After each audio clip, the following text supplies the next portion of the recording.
Tonight on DC News Now, fear in the immigrant community, concern for people living in tents in the district. So we've been alarmed, I think would be the most straightforward way we could explain it. The new order for DC police to help ICE agents while crews continue to clear out encampments. Virginia school officials accused of helping students get abortion care. We're going to get to the bottom of this, and if the allegations are true, we're going to hold people accountable. The governor now launching an investigation. We're going to be tracking that August heat and humidity to round out the work week and a chance for a stray shower. More details on that coming up. 3 dozen sharpened pencils. Back to school season, leaving families scrambling to get kids geared up. We're helping you stretch your dollar with how to budget for the big shopping trip. You're watching the station covering all of the DMV. This is DC News Now. Developing tonight, the president's crime crackdown in the district includes clearing out dozens of tent cities. Hi, everyone. Thank you so much for joining us for DC News Now at 9. I'm Susan Tran. And I'm Mark Hall. Chris Flanagan has tonight off. Right now, the FBI and Secret Service are at one of those encampments at Washington Circle in Foggy Bottom. DC News Now's Daniel Hamburg joins us live. And Daniel, what's happening there? Yeah, Mark, we are here on the west side of Washington Circle. There are a lot of people around here right now. The tents right here were to be cleared tonight.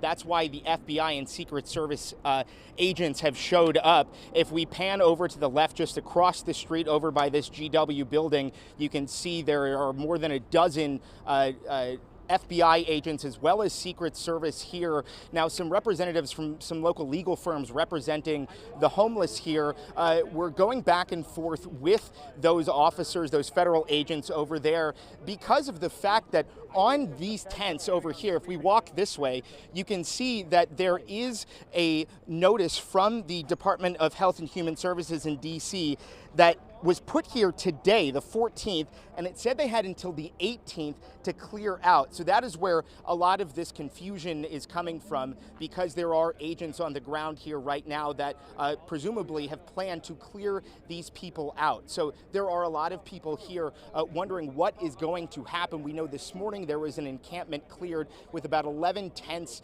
over by the U.S. Institute for Peace. Homeless advocates tell us that they believe about 25 encampments are being targeted tonight. Of course, the Trump administration wants them all gone from the streets. As of yesterday morning, there were 62 encampments throughout the city. I was told 8 of them are on federal property.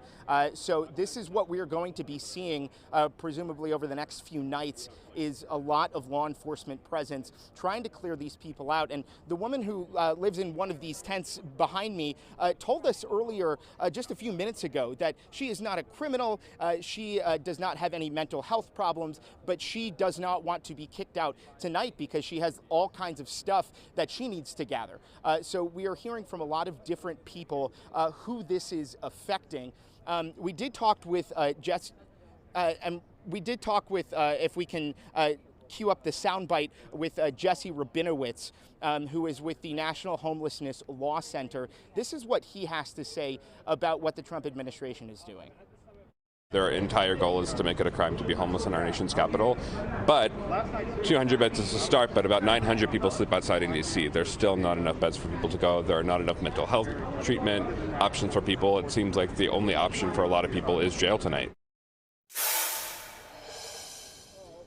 So again, D.C. has opened up some emergency beds for people to use because they're expecting such a surge in people needing shelter. But a lot of the people we talked with, frankly, say who live in these tents say they don't want to go to some of these shelters. So we don't know where they will go. If they'll try to go to another part of the city, that is to be seen. But for right now, these federal agents are still here around Washington Circle, and we'll have to see what happens. We'll send it back to you guys. For now, we're live in Northwest. Daniel Hamburg, DC News Now.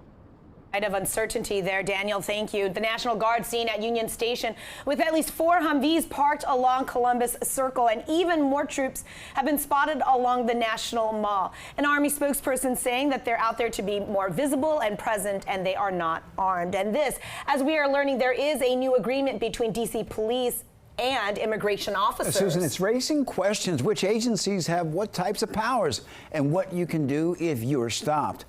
DC News Now's Max Marcella joined us live from Columbia Heights. And Max, what is the big change from DC Police? Well, the big change, Mark and Susan, comes because DC's Police Chief Pamela Smith signed an executive order. It basically gave DC Police two new guidelines. The first is that MPD officers can help federal immigration enforcement by sharing information on people who are not in DC Police custody. Think an instance including a traffic enforcement, a traffic stop. Then the second thing is an agreement between DC Police and federal immigration enforcement that DC Police can actually help transport those officers and the people they detain. DC Police are working closer with federal immigration officials than they were before. When they stop people, they find they're illegal, they report them, they give them to us, etc. That's a very positive thing. Yesterday, possibly the most public display of federal immigration officials' footprint in the district. To the vocal displeasure of district residents, agents with enforcement and removal operations and Homeland Security taking part in a DC Police-led traffic safety checkpoint. DC Police say one arrest was made for no permit and counterfeit tags. It's unclear if anyone was detained by immigration officials. Yeah, we just posted up on W and V Street and started telling people to turn away. ICE also posting these videos on social media showing people being detained in D.C. It didn't identify the woman on the left. The man on the right arrested on an administrative warrant, not a criminal warrant. Just yesterday, 29 undocumented immigrants were arrested, according to the White House. This is all kind of a show of force, we believe, to intimidate the broader population of D.C., immigrant and citizen alike. Immigration attorney David Secor offers this advice to those stopped by federal agents. Regardless of the law enforcement agency, they all need to follow the law and get a warrant before they try things like entering private property. The ACLU says to make sure you know your rights, including the right to remain silent, and if you are stopped by DC Police, you have the right to an attorney. And in that interview with David Secor, the immigration attorney, he called the new executive order signed by DC Police alarming. It also raises questions. Of course, DC is a sanctuary city, but now this new agreement means cooperation between local police and federal immigration officials, putting that sanctuary city status up in question. Reporting live in Northwest, Max Marcella, DC News Now. Max, thank you. The FBI director saying that federal officers are arresting 45 more people overnight, and the majority, 29, they were for immigration issues. The other 16 were being charged with various crimes, including selling drugs, illegally having a gun, and assaulting a federal officer, including a sandwich attack. And agents also seized 3 guns. And you can see our full continuing coverage on the president's takeover of D.C. Police on our website. And you'll also find the many reactions to the residents' actions and what families can expect, and breakdown of violent crime statistics police say is at a 30-year low. Just go to DCNewsNow.com and click on the D.C. Takeover tab. And D.C. Police extending its juvenile curfew zone in Navy Yard. It goes into effect tomorrow and lasts until Monday. The zones include east of South Capitol Street and then south of Interstate 695. It starts at 8 each night and ending at 11. When the district-wide curfew goes into effect, that ends at 6 in the morning. All right, let's talk about our forecast as we are very excited and looking forward to a nice sunny weekend.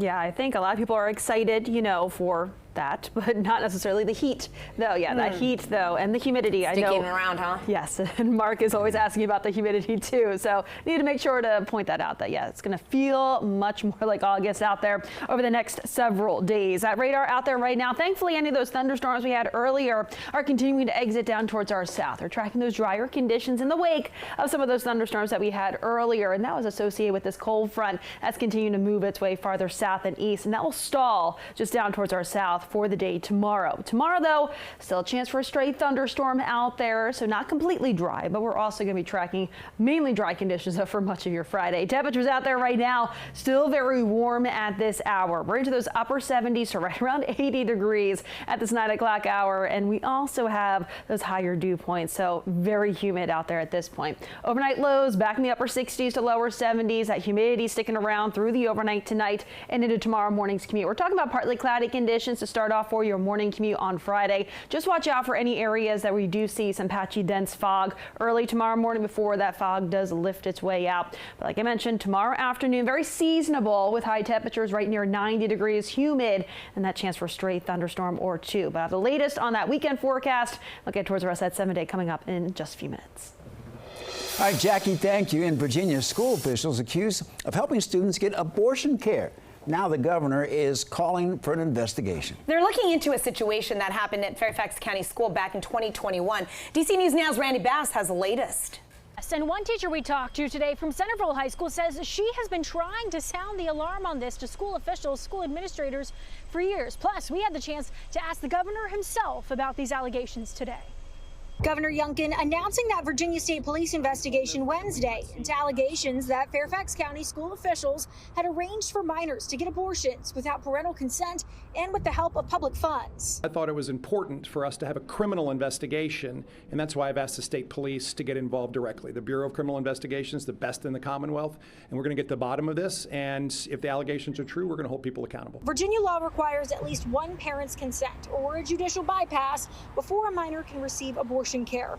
Centerville High School ESOL teacher Zenaida Perez says she learned about an alleged student abortion and tried to alert school officials back during the 2021-2022 school year. When I heard that she received all the logistics and the support from the school social worker, I asked her, how much was it? Where was it? And give me all the information. I want to know. She was only 17. Her legal guardian was unaware of what's happening here.